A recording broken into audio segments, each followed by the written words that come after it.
السلام علیکم ورحمۃ اللہ وبرکاتہ. بسم اللہ والصلاۃ والسلام علی رسول اللہ نبینا محمد وعلی آلہ وصحبہ ومن والاه. معزز ناظرین کرام، کتاب احکام رمضان کا آج باب نمبر 34 ہمارے سامنے ہے. ہم نے بتلایا تھا اس سے پہلے درس میں کہ سحری اور افطاری کے مسائل انشاءاللہ اس میں پیش کیے جائیں گے. سحری کا افضل وقت کیا ہے، سحری کا حکم کیا ہے، اور سحری کھانا کیسا ہے، بغیر سحری کے روزہ رکھنا کیسا ہے، یہ سارے مسائل گزر چکے ہیں. آج نیا معاملہ ہمارے سامنے ہے، نیا مسئلہ ہمارے سامنے ہے. وہ ہے باب نمبر 34 چیپٹر نمبر 34 میں سحری سے رکنے کا وقت کیا ہے. سحری کھانے سے کب رکا جائے؟ اذان شروع ہونے کے بعد فجر کی، یا فجر کی اذان سے پہلے ہی اس کو روک دینا چاہیے، یا اگر کوئی آدمی کھا رہا ہے، اذان شروع ہو چکی ہے تو کیا کرے؟ پانی پی رہا ہے، اذان شروع ہو چکی ہے تو کیا کرے؟ اس سلسلے میں ہم شرعی احکامات کو انشاءاللہ دلائل کے ساتھ جانیں گے، اور انشاءاللہ جاننے کا مقصد ہمارا یہ ہوگا کہ جانیں، دوسروں تک علم کو پہنچائیں، عمل کریں، دوسروں سے عمل کرائیں. مسائل دیکھتے ہیں. سحری سے رکنے کا وقت. پہلا مسئلہ ہے سحری کا آخری وقت کیا ہے. ہمیں جاننا ضروری ہے سحری کا لاسٹ ٹائم ہے کیا، سحری کب تک بند کر دینی چاہیے، سحری کا وقت کب تک باقی رہتا ہے، اور کب روزہ دار کو سحری کھانے سے رک جانا چاہیے. شیخ الحدیث عبداللہ مبارک پوری رحمۃ اللہ علیہ فرماتے ہیں سحری کا وقت صبح صادق طلوع ہونے کے وقت تک رہتا ہے، جس کو ہم ڈان بولتے ہیں، جو فجر کی وقت کا ابتدائی وقت ہے. وہ وہاں سے فجر کا وقت شروع ہو جاتا ہے، اس کو ہم کہتے ہیں صبح صادق. صبح صادق، فجر کا پہلا وقت جو ہوتا ہے وہ صبح صادق کہلاتا ہے. اب اس وقت سے دھیرے دھیرے اجالا شروع ہو جاتا ہے، دھیرے دھیرے. پہلے کچھ دیر، آدھا گھنٹہ، 45 منٹ، 40 منٹ اندھیرا رہے گا، ہلکا ہلکا اندھیرا دور ہوتا جائے گا. پھر مشرق کی طرف کیا ہے، روشنی نمودار ہوگی، پھر پیلا پن آئے گا، پھر سورج نکل جاتا ہے. اس کو ہم کہتے ہیں صبح صادق کا طلوع ہونا. سحری کا آخری وقت کیا ہے؟ شیخ الحدیث عبداللہ رحمانی مبارک پوری رحمۃ اللہ علیہ کہتے ہیں سحری کا وقت صبح صادق طلوع ہونے کے وقت تک رہتا ہے. یعنی جہاں صبح صادق طلوع ہوئی، سحری کا وقت ختم ہو گیا. صبح صادق طلوع ہو گئی، سحری کا وقت ختم. یہ ہمیں یاد رکھنا چاہیے. اگلا مسئلہ، اگر سحری کے دوران طلوع سحر کا علم ہو جائے، ایک آدمی سحری کر رہا ہے، اسے سحری کے دوران ہی پتہ لگا کہ صبح صادق طلوع ہو گئی ہے. کیسے پتہ لگا؟ یا تو اس نے گھڑی دیکھ لی جس میں ٹائم دیا ہوا ہے، صبح صادق اتنے بج کر کے اتنے منٹ پہ شروع ہو جاتا ہے، یا یہ کہ اس کو تجربہ ہے، افق دیکھ کر کے، مشرقی افق کو دیکھ کر کے اس کو اندازہ ہو گیا، یا یہ کہ سحری کھا رہا تھا، مسجد سے اذان کی آواز آنے لگی، اس کے بارے میں معلوم ہے کہ یہاں پر اذان اول وقت میں ہوتی ہے، صبح صادق طلوع ہوتے ہی ہوتی ہے. اگر آدمی سحری کر رہا ہو اور سحری کے دوران ہی اسے بتایا جائے کہ وقت ختم ہو گیا تو کیا کرے؟ اس کا جواب اللہ کے رسول صلی اللہ علیہ وسلم کی حدیث میں موجود ہے. آپ صلی اللہ علیہ وسلم نے فرمایا اذا سمع احدکم النداء والاناء فی یدہ فلا یضعہ حتی یقضی حاجتہ منہ. جب تم میں سے کوئی شخص اذان کی آواز سنے، اذان سے مراد کون؟ اذان فجر کی، جو اول وقت میں دی جا رہی ہے، اور پینے کا برتن یا کھانے کا برتن اس کے ہاتھ میں ہو، تو اس برتن کو نہ رکھے یہاں تک کہ اس سے اپنی حاجت پوری کر لے. یعنی جو بھی برتن میں اس کو کھا لے، ختم کر لے فٹافٹ، اور یا پانی پی رہا تھا تو پانی پی لیا. مسند احمد، مستدرک حاکم اور ابو داؤد کی روایت ہے. شیخ ابن عثیمین رحمۃ اللہ علیہ فرماتے ہیں یہ چیز رخصت کے باب سے، رخصت جانتے ہیں، چھوٹ دینا، کنسیشن دینا. یہ رخصت کے باب سے اللہ نے تخفیف کی ہے امت پر، کیونکہ جب انسان پینے کے لیے برتن اٹھاتا ہے تو اس کا دل اس سے لگ جاتا ہے کہ پینا، یہ برتن ہمارے کام کا ہے، اس کی چیز ہمارے کام کی ہے۔ البتہ برتن اگر زمین پر ہو، ابھی کھانا شروع نہیں کیا تھا، رکھا ہوا ہے، تو اذان سننے کے بعد اب اسے نہ اٹھاؤ، بلکہ اس کا پہلے سے تمہارے ہاتھ میں ہونا ضروری ہے۔ آپ پی رہے، بھلے رکھا ہوا ہے لیکن آپ پی رہے تھے، ایک دو گھونٹ پی کر کے آپ نے رکھا، بھی ابھی ختم کرنا تھا آپ کو، آپ پی سکتے ہیں۔ ہاتھ میں ہونے کا مطلب یہ ہے، آپ کھا رہے تھے، ایک دو لقمہ باقی تھا، ہاتھ میں ہونے کا مطلب یہ ہے۔ ایسا نہیں ہے کہ نیا برتن آپ اور بھی کھانے رکھے ہوئے ہیں، آپ نے ان کو نہیں اسٹارٹ کیا ہے تو ان کو نہیں کھانا ہے آپ کو۔ جو آپ کھا رہے تھے، جو پی رہے تھے، اس کو کیا کریں، آپ ختم کر دیں۔ یہاں ایک بات اور ہے جس سے ملحوظ رکھنا ضروری ہے۔ شیخ عبد المحسن العباد حفظہ اللہ فرماتے ہیں، اس حدیث سے یہ مفہوم لینا جائز نہیں کہ انسان اپنے ہاتھ پر گلاس رکھ کے اذان کا انتظار کرتا رہے۔ بہت سے لوگ کیا کرتے ہیں، اذان تک کھا پی سکتے ہیں۔ ہم نے کہا سحری کو اذان تک مؤخر کرنا یہ بہتر نہیں ہے۔ اذان شروع ہوتے ہی اس کا ٹائم ختم ہو جاتا ہے۔ اگر آپ پہلے سے فرصت میں ہیں تو اذان کے پہلے پہلے اپنی سحری ختم کر دیجئے، اذان ہونے کا انتظار نہ کیجیے۔ بعض لوگ کرتے کیا ہے کہ گلاس ہاتھ میں لیے، پانی بھرا ہوا ہے، اذان شروع ہوگی، اللہ اکبر ہوگا تو ہم پانی پی لیں گے، جیسے ہی اذان سنے اس میں سے پینا شروع کر دے۔ یہ جائز نہیں ہے، بلکہ آدمی کو چاہیے کہ وہ اذان سننے سے قبل ہی اسے پی لے اور اپنی حاجت پوری کر لے۔ ہاں، اگر وہ کچھ پینے لگے اور مؤذن اذان دے دے، ابھی پی رہا تھا بیچارہ اور اذان شروع ہو گئی، جبکہ اس نے ابھی پینا شروع ہی کیا تھا، تو اس کے لیے اپنی حاجت پوری کرنے کی گنجائش ہے۔ لیکن اگر اس نے پینا شروع نہیں کیا تھا تو اب نہ پیے۔ مزید یہ کہ اگر اس کے لیے ایک گلاس کافی نہ ہو تو اس کے لیے اس کی گنجائش نہیں کہ وہ ایک گلاس اور پیے، اس لیے کہ آپ صلی اللہ علیہ وسلم نے فرمایا یہاں تک کہ اس برتن سے اپنی حاجت پوری کر لے، یعنی اس گلاس میں سے جو اس کے ہاتھ میں ہے، اگر وہ پانی ہی کی طرح کوئی اور مشروب پی رہا ہو تب بھی کوئی حرج نہیں ہے یہاں، لیکن یہاں کھانے کی گنجائش نہیں ہے۔ کھانے کی گنجائش نہیں ہے۔ گنجائش کب ہے؟ اگر آپ برتن میں کچھ ہے تھوڑا ایک دو لقمہ اور آپ آخر میں ہیں تو اس کو آپ ختم کر سکتے ہیں، ایک دو لقمہ کھا سکتے ہیں، جتنا کہ اذان کی ہونے کی یا اس کے آس پاس کی گنجائش ہے۔ اٹھائے ہوئے برتن سے اذان کے بعد بھی پینے کا جواز ایک حدیث سے مزید پختہ ہو جاتا ہے۔ ابو امامہ باہلی رضی اللہ تعالیٰ عنہ سے روایت ہے، فرماتے ہیں اذان ہو گئی اور پینے کا برتن حضرت عمر رضی اللہ تعالیٰ عنہ کے ہاتھ ہی میں تھا۔ اذان ہو گئی تھی، حضرت عمر رضی اللہ تعالیٰ عنہ کے ہاتھ میں پینے کا برتن تھا۔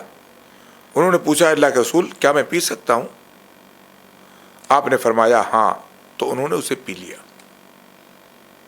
اذان ہو گئی، پینے کا برتن ہاتھ میں تھا، اذان شروع ہو گئی یا ختم ہو گئی، جو بھی ہوا، کہا اللہ کے رسول اب تو ٹائم تو ہو چکا ہے، میں پی سکتا ہوں کیا؟ آپ نے کہا پی سکتے ہیں۔ انہوں نے پی لیا۔ تفسیر ابن جریر کی روایت ہے۔ شیخ البانی رحمۃ اللہ علیہ فرماتے ہیں اس حدیث میں اس بات کی دلیل ہے کہ جس شخص پر فجر کا وقت آ جائے اور کھانے یا پینے کا برتن اس کے ہاتھ ہی میں ہو تو اس کے لیے جائز ہے کہ وہ اس میں سے اپنی حاجت پوری کر کے ہی اسے نیچے رکھے۔ کھانے یا پینے کا برتن، علامہ البانی نے دونوں کا تذکرہ کیا ہے، اور جو پہلی حدیث آئی ہے اس میں مطلق برتن کی روایت ہے، اس سے معلوم ہوتا ہے جو میں نے ترجمہ بھی کیا تھا وہاں پر کہ کھانا اور پینا دونوں اس کے لیے جائز ہوگا۔ کھا پی رہا تھا تو چند لقموں کا، چند گھونٹ کا مسئلہ تھا تو کوئی حرج کی بات نہیں ہے، یہ روایتیں اس پر دلالت کرتی ہیں۔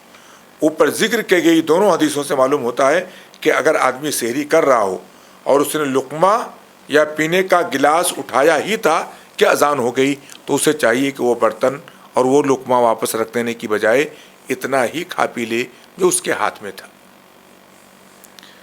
حدیث میں منہو میں اٹھائے ہوئے برتن کی طرف اشارہ ہے، جو فلا حتی یقضی حاجتہ منہ، اے من البرتن، کیا بولتے ہیں، من الانائی، اور یہاں پر جو ہے کیا بولتے ہیں حاجتہو میں پانی کے ضمن میں اٹھایا، وہ اور لقمہ بھی اس میں شامل ہو سکتا ہے کہ پانی اور لقمہ دونوں کیا ہے اس میں شامل ہے. یعنی جو حدیث گزری ہے ہمارے سامنے، اذا سمع احدکم النداء والاناء فی یدہ، جب تم میں کا کوئی آدمی اذان سن لے اور برتن اس کے ہاتھ میں ہو، فلا یضعہ، تو برتن نہ رکھے، حتی یقضی حاجتہ منہا، یہاں تک کہ اس برتن سے اپنی ضرورت پوری کر لے. مطلب کیا ہے، برتن میں جو کچھ بھی ہے اس کو کھا لے یا پی لے. اور کلو واشربو میں کھانے پینے کا بھی ذکر موجود ہے، بلکہ اسے پینے پر مقدم رکھا گیا ہے. وَكُلُوا وَاشْرَبُوا حَتَّى يَتَبَيَّنَ لَكُمُ الْخَيْطُ الْأَبْيَضُ مِنَ الْخَيْطِ الْأَسْوَدِ مِنَ الْفَجْرِ، کھاؤ اور پیو یہاں تک کہ تمہارے لیے صبح کی سفیدی رات کی سیاہی سے ظاہر ہو جائے، یعنی صبح صادق طلوع ہو جائے. کھانے کا بھی اللہ نے حکم دیا ہے صبح صادق طلوع ہونے تک، اور پینے کا بھی اللہ نے حکم دیا ہے، اور کلو کو مقدم کیا ہے. گویا اگر آدمی کے ہاتھ میں کھانا بھی ہے اور اذان شروع ہو گئی، یا سحری کا وقت جو ہے ختم ہو گیا، ابھی جسٹ ختم ہوا، تو وہ چند لقمے کھا کر کے چند گھونٹ پانی وہ پی سکتا، کوئی دقت کی بات نہیں ہے. اگلا مسئلہ ہے سحری کا وقت ختم ہونے سے پہلے ہی سحری سے فارغ ہو جانا. سحری کا وقت ختم کب ہوتا ہے؟ ہم نے دیکھا کہ سحری کا آخری وقت صبح صادق کا طلوع ہونا ہے. فجر کی نماز کا وقت کا داخل ہو جانا یہ سحری کا آخری وقت ہے. اگر اس ٹائم سے پہلے کوئی آدمی سحری ختم کر دے تو یہاں یہ بات بھی یاد رہے کہ ان احادیث میں جو بات بیان ہوئی ہے وہ محض جواز اور رخصت پر دلالت کرتی ہے. جو باتیں آئی ہمارے سامنے کہ برتن ہاتھ میں ہے، ٹائم ہو گیا ہے، اذان ہو گئی ہے، تو تم اپنی ضرورت اس سے پوری کر لو، یہ جواز کے لیے ہے، رخصت کے لیے. جیسا کہ ابن عثیمین رحمۃ اللہ علیہ کا قول آیا ہے کہ ان حدیث کو رخصت پر محمول کیا جائے گا. کبھی ایسا معاملہ ہو گیا تو اتنا کھانا پینا آپ کے لیے جائز ہوگا، لیکن عادت بنا لینا یہ قطعاً مناسب نہیں ہے. ورنہ سنت اور افضل وہی ہے جو نبی کریم صلی اللہ علیہ وسلم کا معمول تھا، جس کا ذکر حضرت زید بن ثابت رضی اللہ تعالیٰ عنہ کی حدیث میں گزر چکا ہے کہ اللہ کے نبی صلی اللہ علیہ وسلم کی سحری ختم کرنے میں اور فجر کی نماز کھڑی ہونے میں 50 آیتوں کے پڑھنے کا ٹائم رہتا تھا.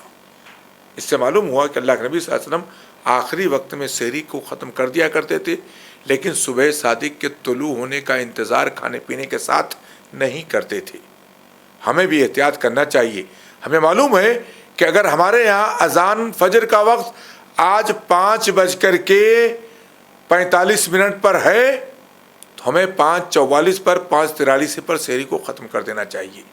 کچھ بھی کھانے پینے کے لیے باقی نہیں رکھنا چاہیے، اور اذان کا انتظار نہیں کرنا چاہیے کہ اذان ہوگی تو کھائیں گے، اذان ہوگا تو ایک گلاس پانی پئیں گے. ایسا نہیں ہونا چاہیے. حضرت انس رضی اللہ تعالیٰ عنہ حضرت زید بن ثابت رضی اللہ تعالیٰ عنہ سے روایت کرتے ہیں کہ انہوں نے فرمایا ہم نے نبی کریم صلی اللہ علیہ وسلم کے ساتھ سحری کی، پھر ہم نماز کے لیے کھڑے ہوئے. حضرت انس کہتے ہیں میں نے پوچھا اذان اور سحری کے درمیان کتنا وقت تھا؟ فرمایا 50 آیتوں کے بقدر. صحیح بخاری صحیح مسلم کی روایت اس سے پہلے بھی گزر چکی ہے. اس حدیث سے بعض اہل علم نے ایک بہترین علمی فائدہ لیا ہے.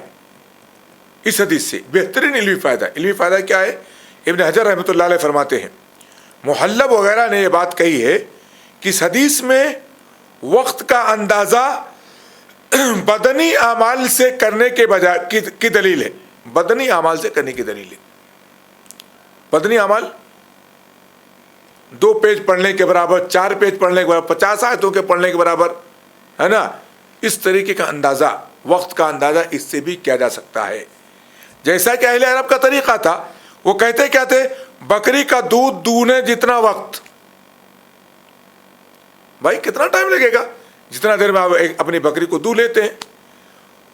یا اونٹ کے ذبح کرنے کے وقت کتنا ٹائم. یہ وقت بیان کرنے کا طریقہ اہل عرب کا ہوا کرتا تھا. لیکن حضرت زید بن ثابت رضی اللہ تعالیٰ عنہ نے جو وقت بیان کیا وہ وقت ایک صحابہ کی امتیاز کی طرف اشارہ کرتا ہے. ایک صحابی وقت بیان کر رہا ہے. زید بن ثابت نے اس طرز کو چھوڑ کر وقت کی مقدار بتانے کے لیے 50 آیتوں کی قرأت کا ذکر کیا. قدر 50 آیا، 50 آیتیں پڑھنے کے برابر. فجر کی نماز شروع ہونے میں اللہ کے نبی کی سحری ختم کرنے کا وقت رہتا تھا. یہ اس بات کی طرف اشارہ بھی ہے کہ سحری اور اذان کے درمیان کا جو وقت ہے، یہ وقت تلاوت کے ذریعے عبادت کا وقت ہوتا ہے. گویا صحابہ تلاوت کرتے تھے، ذکر و اذکار میں مشغول رہتے تھے. ہمیں بھی سحری ختم کر کے کچھ نہ کچھ تلاوت کرنی چاہیے، اللہ کا کلام پڑھنا چاہیے، اس کو سمجھنا چاہیے. معلوم ہوا کہ سحری سے فارغ ہو کر روزے دار کو تلاوت قرآن میں مشغول ہونا چاہیے. اس باب میں ہم نے دیکھا کہ سحری رات کے بالکل آخری حصے میں کرنا افضل ہے، اور اس میں بھی افضل یہ ہے کہ سحری کا وقت ختم ہونے سے کچھ دیر پہلے ہی آدمی سحری سے فارغ ہو جائے اور ذکر و تلاوت میں مشغول ہو جائے. ذکر و تلاوت میں کیا ہو جائے؟ وہ مشغول ہو جائے. تو یہاں پر ہم دیکھ رہے ہیں کہ سحری کا آخری وقت ہم نے دیکھا. سحری کے دوران اگر طلوع سحر کا علم ہو جائے تو اللہ کے رسول نے کیا رخصت دی ہے وہ بھی ہماری نظروں کے سامنے سے گزرا. اور بہتر یہ ہے کہ سحری کا وقت ختم ہونے سے پہلے ہی ہماری سحری ختم ہو جائے. اذان کا انتظار، سحری کے وقت کے ختم ہونے کا انتظار نہ کیا جائے. یہی افضل و بہتر ہے، یہی مسنون و مستحب ہے. امید ہے کہ مسائل سمجھ میں آئے ہوں گے. اللہ تعالی ہمیں علم نافع عطا فرمائے، جب تک زندہ رکھے، ایمان پر قائم دائم رکھے، جب خاتمہ ایمان اسلام پر ہو. وصلی اللہ علی نبینا محمد وعلی آلہ وصحبہ وسلم. والسلام علیکم ورحمۃ اللہ وبرکاتہ.